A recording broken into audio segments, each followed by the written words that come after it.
नमस्कार साथियों, MK study point में आप सभी का बहुत बहुत स्वागत है। कल की क्लास नहीं हो पाई थी। पैर में चोट लगने के खड़े होने में बहुत ज़्यादा दिक्कत हो रही, इस वजह से कल की क्लास नहीं हो पाई थी। और आज जो है आर्टिकल 31 से शुरू होता है। देखिए, सफलता एक दिन में नहीं, लेकिन एक दिन जरूर मिलती है। अगर निरंतर अभ्यास हो रहा है, निरंतर उस सब्जेक्ट को या कोई भी टॉपिक अगर निरंतर पढ़ा जा रहा है तो जरूर तैयार होगा और एक दिन सफलता भी जरूर मिलेगी। अब देखते हैं आर्टिकल 31 में क्या है आगे।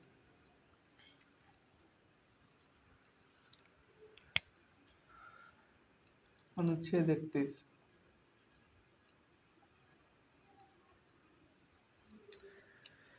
अनुच्छेद 31 में क्या प्रावधान किया गया है कि अनुच्छेद 31 में पहले जो संपत्ति के अधिकार को रखा गया था,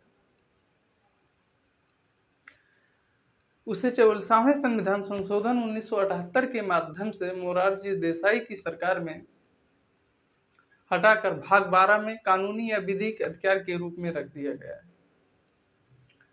तो कहा जा सकता है इसी प्रकार आर्टिकल 32 संवैधानिक उपचारों का अधिकार है।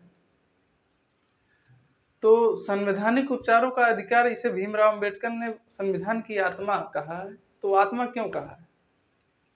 तो आर्टिकल 32 भाग 3 के अंतर्गत जितने भी अधिकार नागरिकों को प्राप्त है,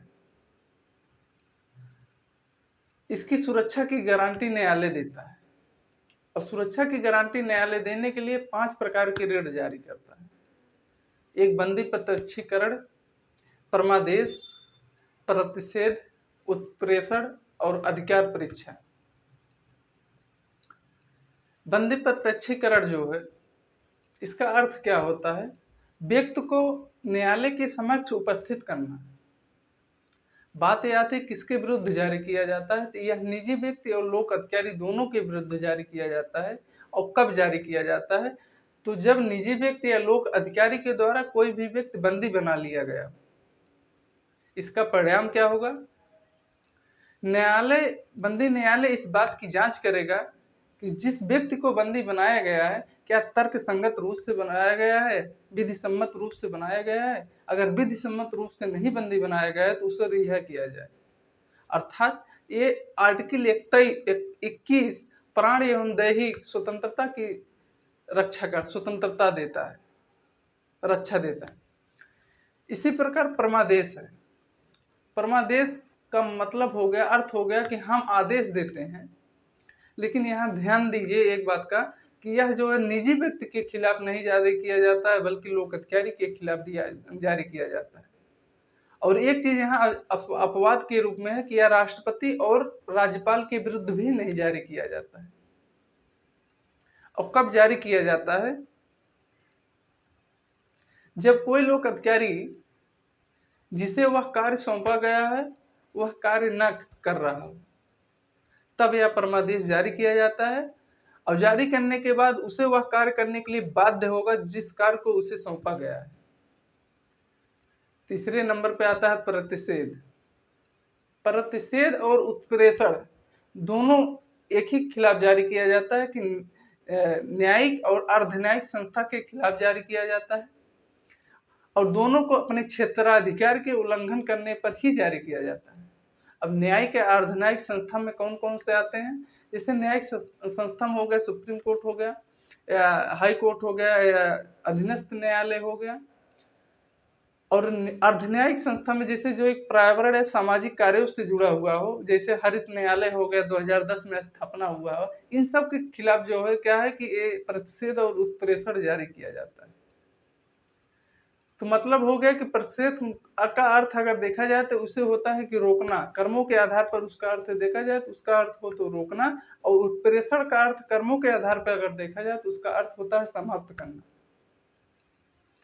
तो कहा जा सकता है कि जब कोई अर्धन्यायिक या अन्यायिक संस्था कोई कार्य कर रहा हो और उस कार्य को बीच में रोकना हो तो न्यायपालिका प्रतिषेध रिट जारी करती है, इसको प्रतिषेध कहते हैं। उसके बाद उत्प्रेषण को देखा जाए तो उत्प्रेषण क्या है कि जब कोई न्यायिक और अर्धन्यायिक संस्था किसी मुद्दे पर निर्णय सुना चुका हो और उस निर्णय को या उसके प्रभाव को समाप्त करने के लिए न्यायपालिका उत्प्रेषण रिट जारी करती है।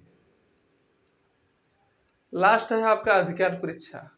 अधिकार परीक्षा का अर्थ है कि आपका क्या प्राधिकार है। अगर किसी सार्वजनिक पद पर कोई व्यक्ति गलत दावा कर रहा है या गलत तरीके से आसीन हुआ है, उसे उस पद से हटाने के लिए न्यायपालिका जो है अधिकार परीक्षा रिट जारी करती है। अब एक एक करके देखते हैं कि आर्टिकल 31 में है संपत्ति के अधिकार को पहले रखा गया था। संपत्ति के अधिकार को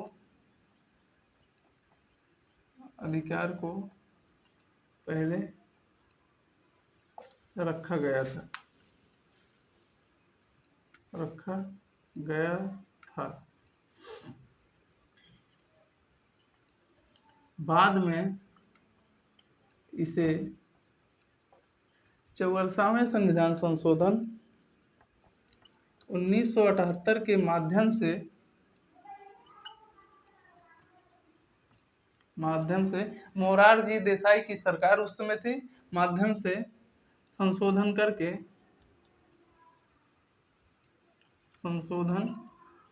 करके वर्तमान में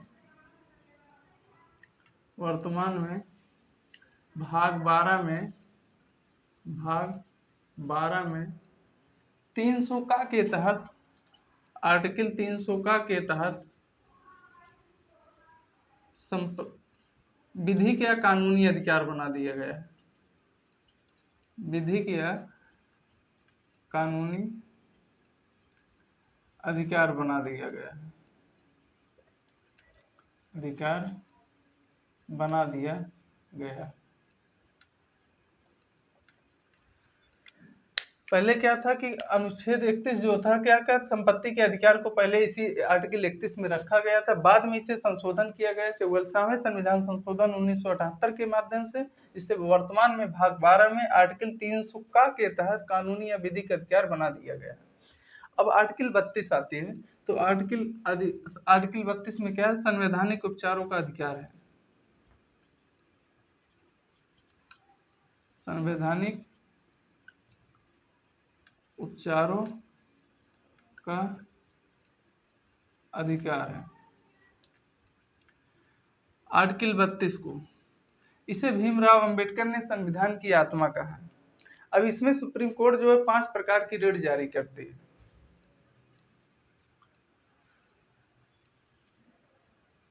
पहला क्या है, बंदी प्रत्यक्षीकरण।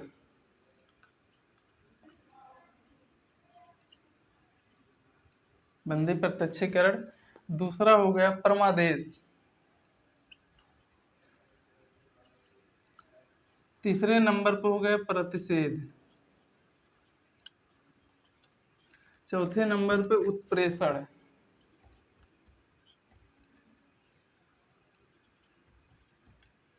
और 5वें नंबर पर हो गया अधिकार परीक्षा। अधिकार परीक्षा। ये 5 प्रकार की रिट जारी करती है। अब एक एक रिट को जो समझते हुए और लिखते हुए आगे चलते हैं।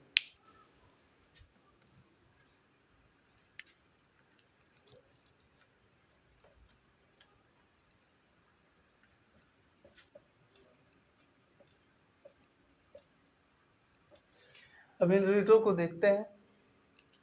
पहला है, 5 प्रकार की रिट है।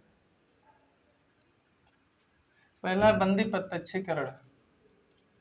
बंदी प्रत्यक्षीकरण। इसमें क्या है, व्यक्ति को न्यायालय के समक्ष उपस्थित करना। पहला है व्यक्ति को न्यायालय के समक्ष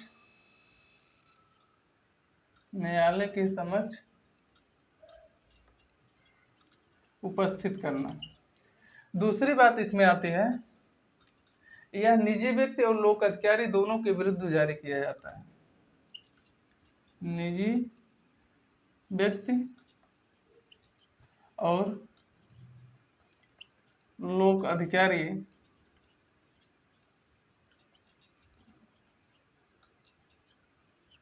दोनों के विरुद्ध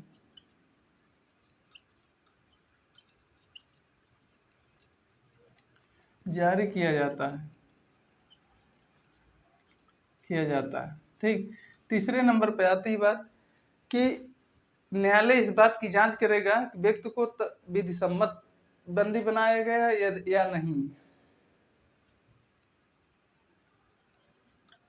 न्यायालय जांच करेगा व्यक्ति को विधि सम्मत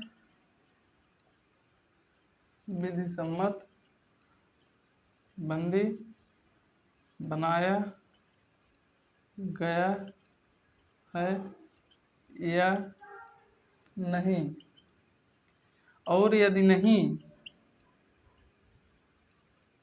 नहीं तो उसे रिहा किया जाए, ठीक। इस प्रकार से आपका जो है बंदी प्रत्यक्षीकरण हो गया। दूसरे नंबर पे बात आती है परमादेश। परमादेश का अर्थ होता है कि हम आदेश देते हैं। परमादेश का अर्थ है हम आदेश देते हैं, हम आदेश देते हैं। दूसरे नंबर पे है किसके विरुद्ध जारी किया जाता है, कि ये निजी व्यक्ति के विरुद्ध नहीं जारी किया जाता है, निजी व्यक्ति के विरुद्ध नहीं जारी किया जाता, बल्कि यह लोक अधिकारी के विरुद्ध जारी किया जाता है, लोक अधिकारी के विरुद्ध जारी किया जाता है। तीसरे नंबर पर बात आता है कि जब वह जो कार्य उसे सौंपा गया है उस कार्य को वह ना कर रहा हो, उस व्यक्ति को जो कार्य सौंपा गया है, कार्य सौंपा गया हो, वह उस कार्य को ना कर रहा हो, तो न्यायालय रेट जारी करेगी परमादेश, जिसके माध्यम से उस कार्य को करने के लिए वह व्यक्ति बाध्य होगा, उस कार्य को करने के लिए बाध्य होगा। अब तीसरे नंबर पे, लेकिन यहाँ अपवाद में क्या है कि राष्ट्रपति और राज्यपाल के खिलाफ नहीं जारी किया जाएगा। उसके बाद तीसरे नंबर पे आता है प्रतिषेध और उत्प्रेषण। चौथे नंबर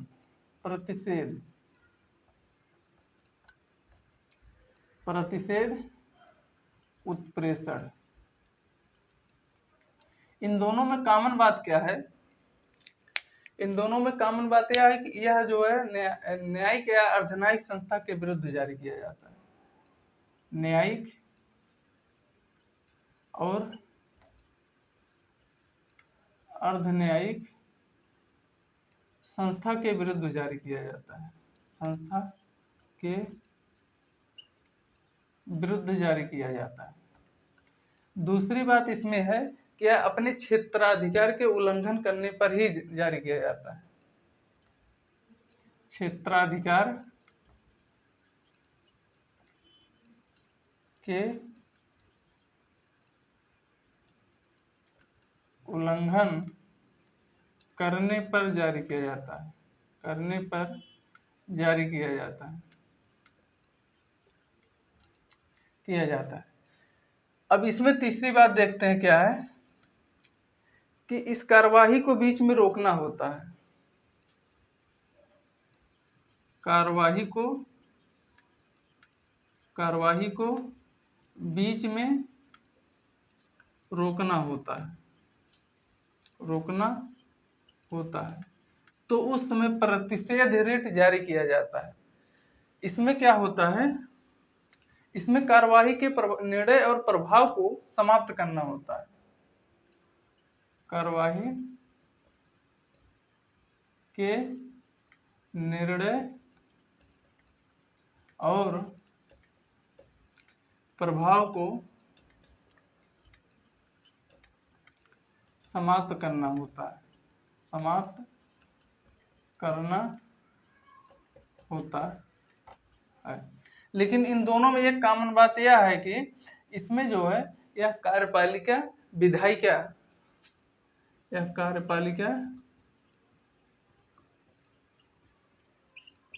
कार्यपालिका विधायिका और निजी व्यक्ति के खिलाफ नहीं जारी किया जाता है। प्रतिषेध और उत्प्रेषण में कॉमन बात क्या है कि ये दोनों कार्यपालिका विधायिका और निजी व्यक्ति के खिलाफ नहीं जारी किया जाता है। इन दोनों में कॉमन बात क्या है, न्यायिक अर्धन्यायिक संस्था के विरुद्ध जारी किया जाता है। और क्या है कि क्षेत्राधिकार के उल्लंघन करने पर ही इस रिट को जारी किया जाता है। ठीक, अब इसमें क्या है कि उत्प्रेषण में क्या है, कार्यवाही अगर इसमें क्या है कि प्रतिषेध में है कि इसमें निर्णय सुना दिया है, उसके निर्णय और जो है प्रभाव को समाप्त करने के लिए न्यायालय ने जो है प्रतिषेध रिट जारी करती है और उत्प्रेषण रिट जारी करती है। जबकि प्रतिषेध में क्या है, इसमें जो है इसके कार्यवाही को बीच में रोकना होता है। ठीक, उसके बाद अब देखते हैं कि उत्प्रेषण क्या है, अधिकार परीक्षण क्या है।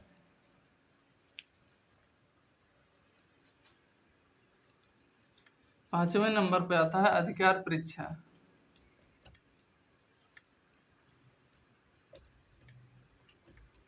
अधिकार परीक्षा में यह है, आपका क्या प्राधिकार है, आपका क्या प्राधिकार है। और इस रिट को न्यायालय तब जारी करती है जब कोई व्यक्ति किसी सार्वजनिक पद पर गलत तरीके से आसीन हुआ, जब कोई व्यक्ति किसी सार्वजनिक पद पर गलत दावा कर रहा हो, गलत दावा कर रहा हो तो न्यायालय उस पद से हटाने के लिए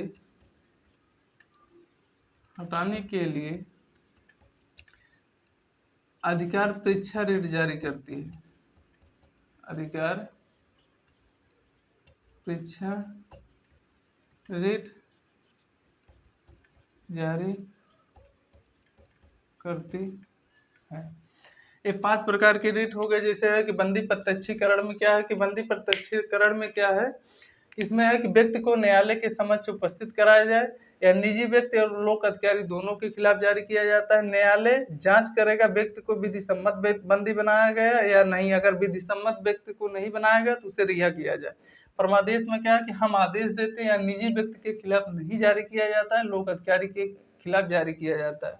और यह राष्ट्रपति और राज्यपाल के खिलाफ भी नहीं जारी किया जाता है। उस व्यक्ति को जो कार्य सौंपा गया वह न कार्य कर रहा हो तो उसे उस कार्य को करने के लिए बाध्य होगा। तीसरे नंबर पर प्रतिषेध या न्यायिक या अर्धन्यायिक संस्था के विरुद्ध जारी किया जाता है। कब जारी किया जाता है, क्षेत्राधिकार के उल्लंघन करने पर जारी किया जाता है। कार्यवाही को बीच में रोकना इसका अर्थ होता है प्रतिषेध का मतलब। और कार्यपालिका और विधायिका और निजी व्यक्ति के खिलाफ नहीं जारी किया जाता। उत्प्रेषण में क्या है कि कार्यवाही के निर्णय और प्रभाव को समाप्त करना होता है। ठीक, अब इसी प्रकार से अधिकार परीक्षा है कि आपका क्या अधिकार है, प्राधिकार है। जब कोई व्यक्ति किसी का सार्वजनिक पद पर गलत दावा कर रहा हो तो न्यायपालिका उस समय अधिकार परीक्षा रिट जारी करती है और उस व्यक्ति को उस पद से हटाने का दावा करती है। ठीक, अब देखते हैं कि सुप्रीम कोर्ट और हाई कोर्ट के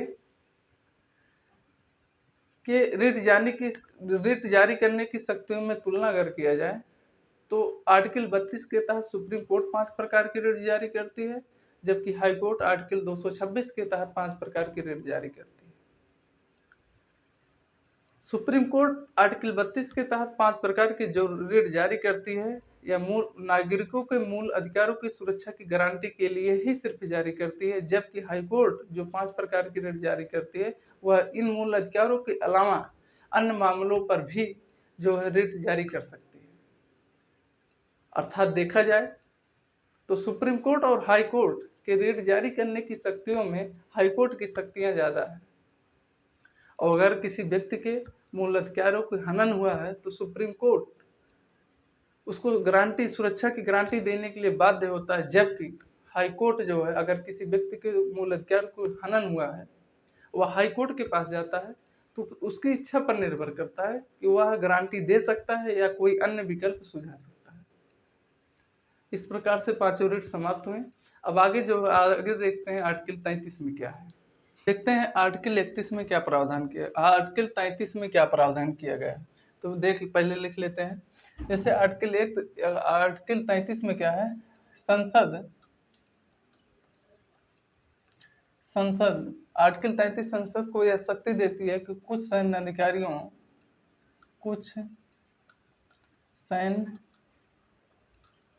अधिकारियों या सदस्यों,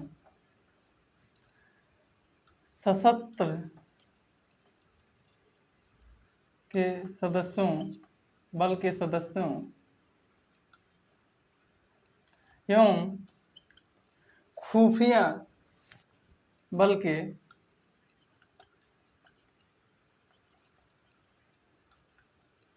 अधिकारियों एवं सदस्यों को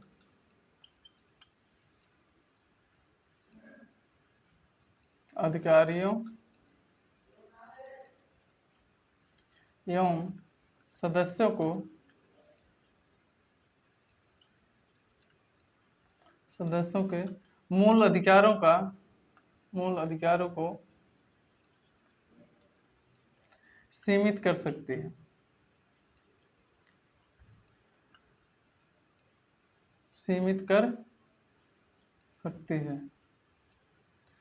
इसी प्रकार आर्टिकल 34 में देखते हैं, संसद को यह शक्ति प्राप्त है, संसद को यह शक्ति देती है कि अगर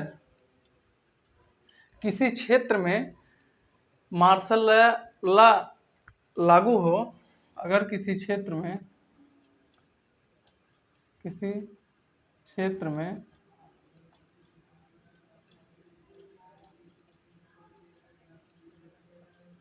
लागू हो तो संसद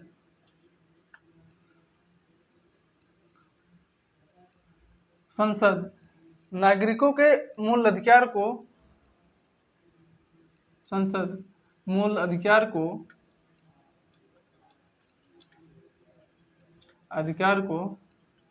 सीमित या समाप्त कर सकती है, जरूरत पड़ने पर समाप्त कर सकती है। इसी प्रकार से आर्टिकल 35 में देखते हैं कि संसद को यह शक्ति देती है कि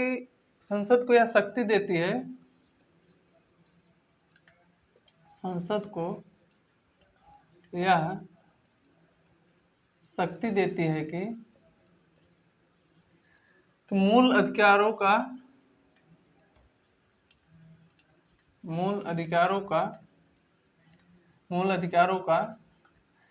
क्रियान्वयन या लागू किया जाए और उल्लंघन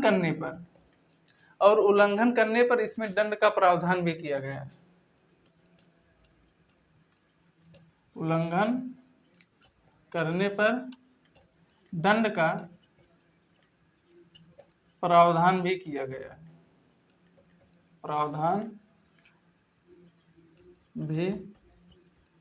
है।